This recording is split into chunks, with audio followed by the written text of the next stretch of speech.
I'm hopeful that in the wake of all of this destruction, these natural disasters will spur communities to come together to proactively create action plans to help fight and mitigate the harm caused by these tragedies.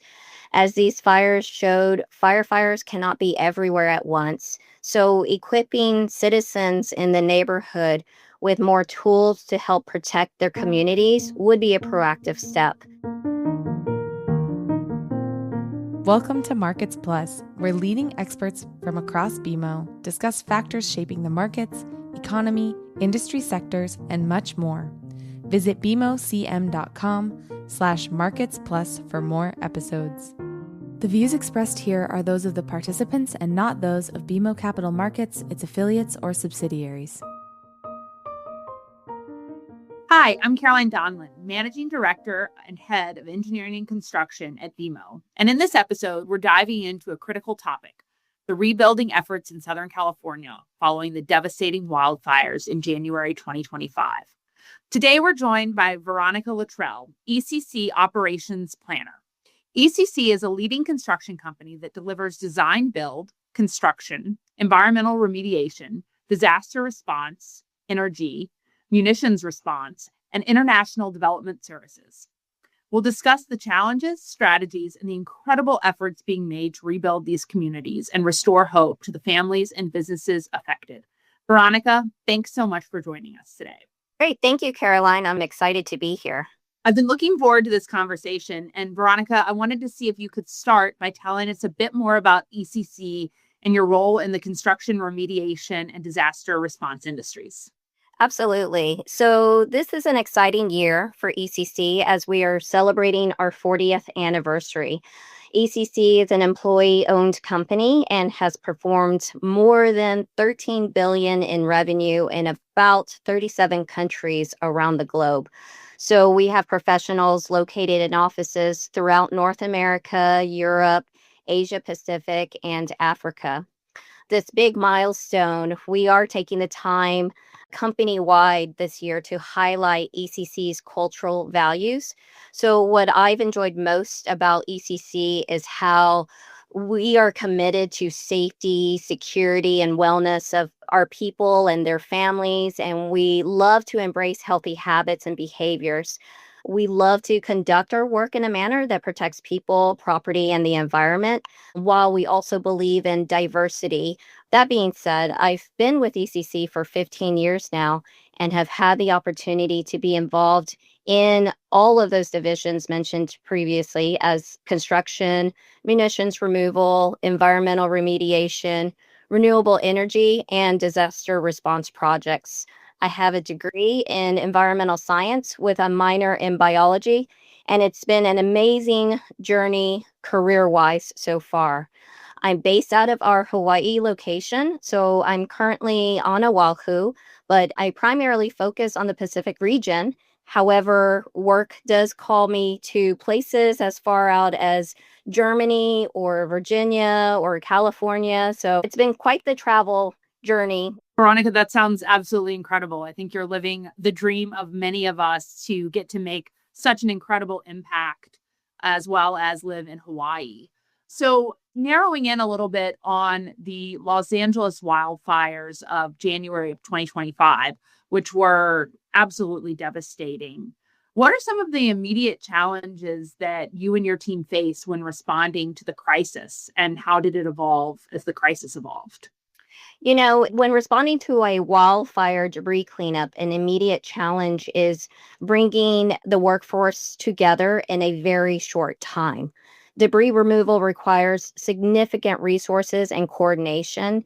And generally, there's no prediction that can tell us when a disaster is going to hit. So all we can do is to be prepared and have resources lined up who are aware that they may be called on a short notice to be dispatched to support.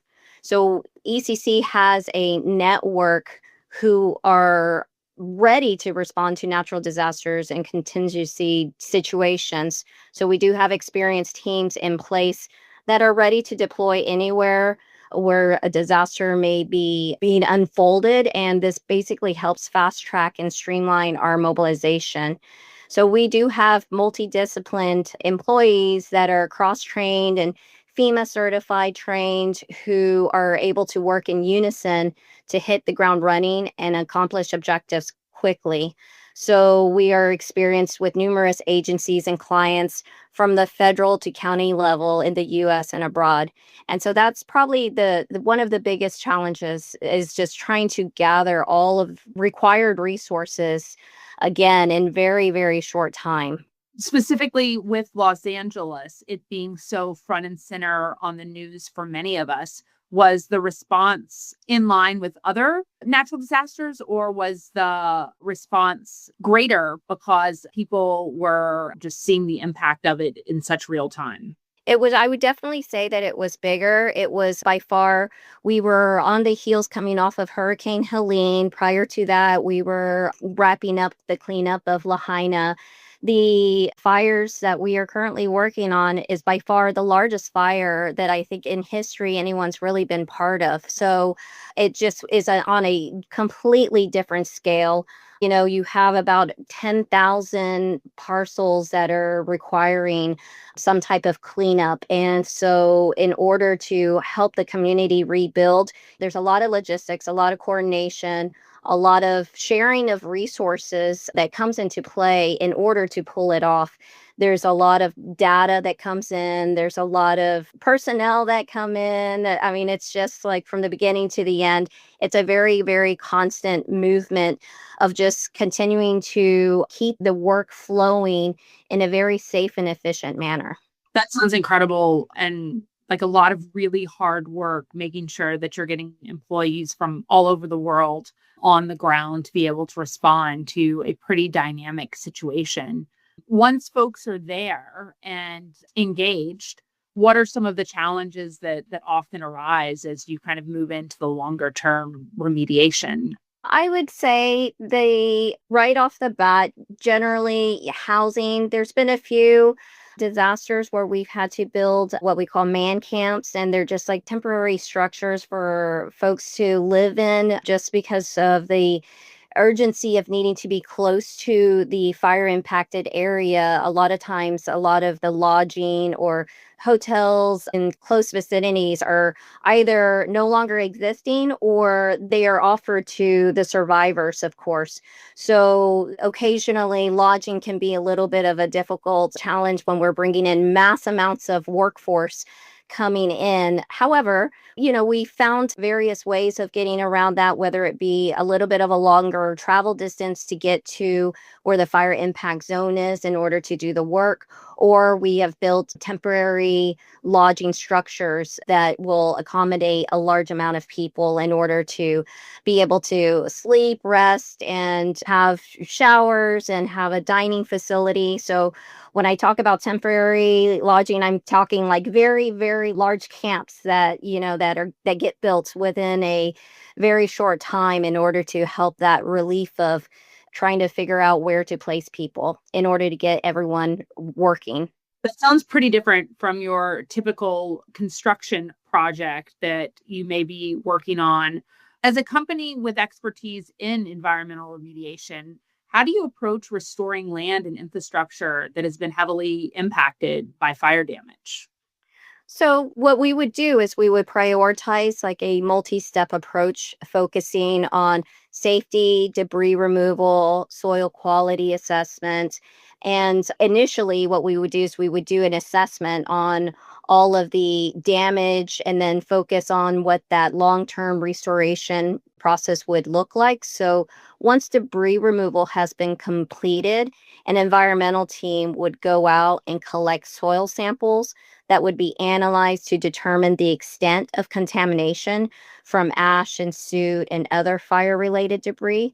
So, once the analysis has been received, that team would then determine if soil removal would need to be conducted. So, once a fire has come through, a fire can introduce contaminants into the soil that includes heavy metal, hydrocarbons, and other pollutants from burning vegetation, buildings, and debris. So by removing that topsoil, it helps eliminate or reduce the exposure to those contaminants, making it safer for people and improving the quality of soil for future use as well. So the remediation process would also involve collaboration with various stakeholders as well. So that would include government agencies and local communities and other organizations. Another little tidbit about ECC is that we began as an environmental cleanup company. So we are not only remediating the environment, but we also provide solutions to that help prevent environmental damage and defend against natural catastrophes. So that way we can protect and restore and preserve the land for future generations. How long would a typical plot take to clear? So it generally takes about 2 days. It could be, depending on the size of the footprint, it could, on average, I would say about 2 days. And that's with when you're first approaching a property that has many different debris streams. An assessment is first done on what is physically there, and then an assessment is done on trees, whether a tree is hazardous or not. And then there's an asbestos assessment that's done. So once the results come back from the asbestos assessment, if it's positive, then we send an asbestos abatement team that goes in and they essentially abate the material. And once that's been cleared of there's no more abatement remaining, a debris removal will then move in and will segregate the different debris streams, such as metal and concrete and ash and contaminated soil. So those will go off to different facilities. And then once that's done, the hazard trees, if there are any remaining on the property, those will get removed. And then at some point, it gets turned over to the county, in which the county turns it around and turns it over to the homeowner in order for them to begin the rebuilding process. So there's a lot of steps in as far as the work goes, and there's always different. Some steps take a little bit longer to achieve. For example, if a home was older, there could potentially be a lot more asbestos to clean up and abate.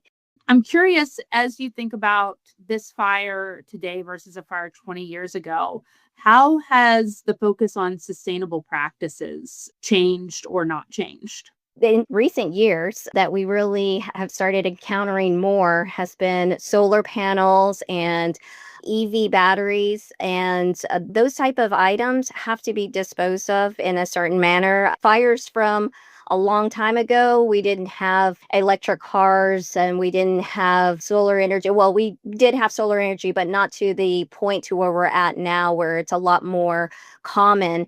And so those are items, power walls that we encounter.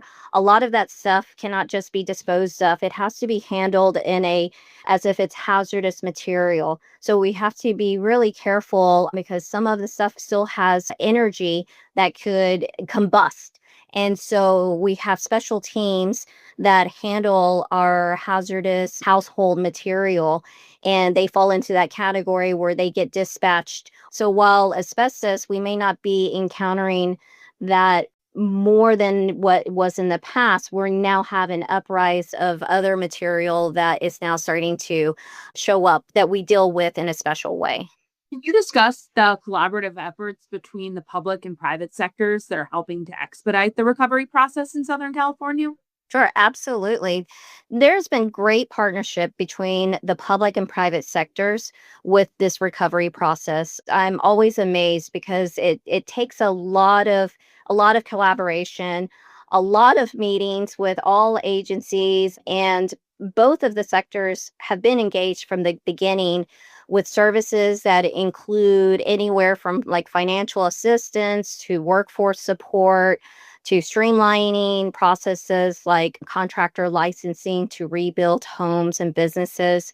The state agencies have been working with the federal partners to address housing needs, especially for vulnerable populations. I do know that the private sectors have been leading initiatives that helped launch some small business relief funds to help direct financial support to affected businesses and nonprofits. So these community organizations, they play a huge role in shortening the recovery time by organizing community members and building social capital and creating these collaboratives. With the public and private sectors, the resource sharing and the collaboration is so important. That's wonderful that the public and private sectors are able to unite during challenging times. As a sidebar, I just have to ask, it must be really tough cleaning up where someone lived and spent their life and they have nothing really left that was in their house. I mean, was that difficult when you first started doing this type of remediation work, or is it difficult for people that are on site to think through that? It's incredibly difficult. I mean, what a great question. When I think about it, the reason why I do this work is, I mean, even though we are working 7 days a week and very long hours every day, we have to physically have calendars, right? Like as many places on the walls as possible because we don't have any distinction between what day it is. And we're constantly asking each other, what day is it? What day is it? But it's besides all of that, this work is so rewarding because we are doing something that directly is impacting somebody and their family and their life. And it is incredibly hard speaking to some of these homeowners. And a lot of homeowners, they want to be present. We have a majority of homeowners for this fire being present for their cleanup. And, we've been able to find things for them. Like the other day, and a badge was found that we were able to recover and give to the homeowner. Another homeowner had lost their decorative plate collection, and we were able to find some of that was not broken, which I think is insane because of the destruction that occurred on that property. And to know that we were able to recover two of her plates. And this means a whole lot to a lot of these homeowners to be able to still have something, but being able to be with these homeowners and where they've lost so much, it always impacts all of us because it never gets easier. It doesn't get easier. You can't quite say that, you can relate unless you have been in their shoes. And all we can do is just try to take care of their property in the most delicate way. Absolutely incredible. Thank you for sharing that. Shifting gears a little bit and looking ahead, how do you see the future of resilient community development in areas prone to natural disasters? And what do you think businesses like ours play in shaping that future? Well, I'm hopeful that in the wake of all of this destruction, these natural disasters will spur communities to come together to proactively create action plans to help fight and mitigate the harm caused by these tragedies. As these fires showed, firefighters cannot be everywhere at once. So, equipping citizens in the neighborhood with more tools to help protect their communities would be a proactive step.